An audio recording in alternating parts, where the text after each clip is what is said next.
Before we begin these recaps, The Tattooist of Auschwitz is based on a true story.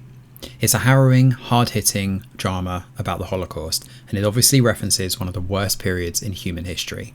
With that in mind, we will not be including any memes, silly anecdotes, or cutaways as part of our coverage of this show.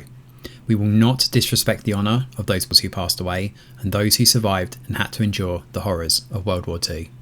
Thank you. Episode 2 of The Tattooist of Auschwitz begins in Slovakia in 1942 with Gita, in a brief moment before she's whisked off to the Holocaust camp of Auschwitz. Pepan gives Lali some sound advice, telling him he needs to think of something positive to keep his mind occupied, and of course, that positive thing is Gita. As luck would have it, Lali needs to head over to the women's camp to help the new arrivals. His horrific Nazi officer, Stefan Boretsky, is just as mean and horrible as before, and he wastes little time shooting one of the women in the head just because. Every day, the inmates are forced to line up for roll call and inspections, awoken by banging pans and a scuffle for the yard. Anyone too sick, injured or cut are taken away to the chambers. These men and women are never seen again. Gita manages to survive though, working with the other inmates in the women's side of the camp to sort through the gear. Any jewelry is given straight to the officers, but Gita works with her friends, Ivana and Hannah, to take some valuables for themselves to use as a bargaining chip against the guards. She does what she can to survive. Lali is desperate to find her again though, and he gets his wish when Gita whistles across the camp upon seeing him. Stefan Boretsky jokes about getting women in bed, and unfortunately, when the women badmouth him, Lali is forced to slap one of them across the cheek. She happens to be pregnant,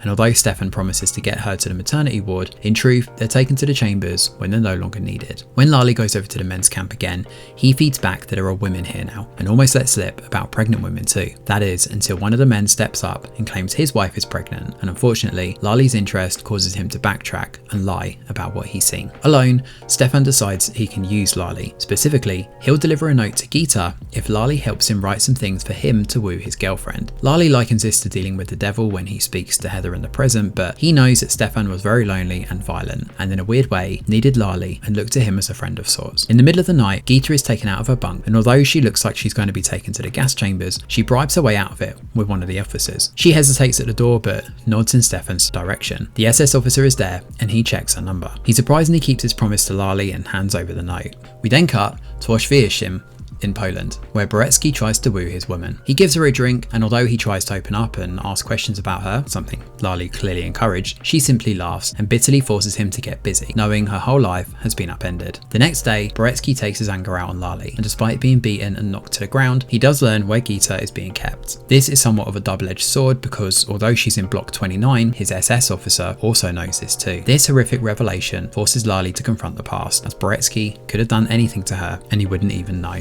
Anyway, Boretsky encourages Lali to write another note, and when he gets an opportunity, Lali sneaks into the women's clothing warehouse. Unfortunately, Gita ends up cutting herself on one of the suitcases, but she hides it from the others, especially the officers. Lali watches her leave, and the pair manage to convene together by the side of the suitcases. In exchange for a note and some chocolate, she hands over a gold ring, which she says she can get more of. This will help bribe the officers and survive. The pair get a good deal of food for their respective camps, and manage to stay alive too. One morning, however, something changes. Lining up for roll call, 3 nooses are hung before them. Lali is forced to watch as one of his comrades who tried to escape the camp before, Thomas, is hung before the others. I'm free, he chuckles, before they're hung before the other inmates, who struggle to keep it together. Alone, Lali breaks down crying as he heads over to see Gita. She notices the tears and is shocked to learn about Thomas's death. Lali had to see her and allow himself to feel that grief, and that is enough for the pair to kiss. She hands over some jewelry and tells him that he'll get through this day. Unfortunately, Boretsky shows up that night to see Gita. He corners her by the side of the barracks and he grabs her arm while she's going to pull away from him. Noticing her wincing badly,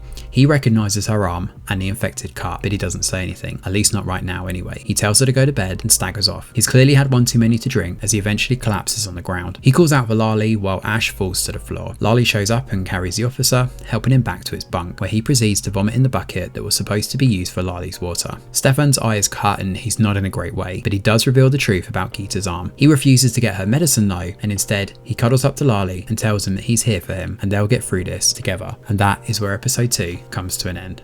Thanks for watching, and do let us know your thoughts in the comments below. Smash a like or subscribe to the channel, your support is very much appreciated. I'm Greg Wheeler, and from all of us over here at The Review Geek, we'll see you on the next video.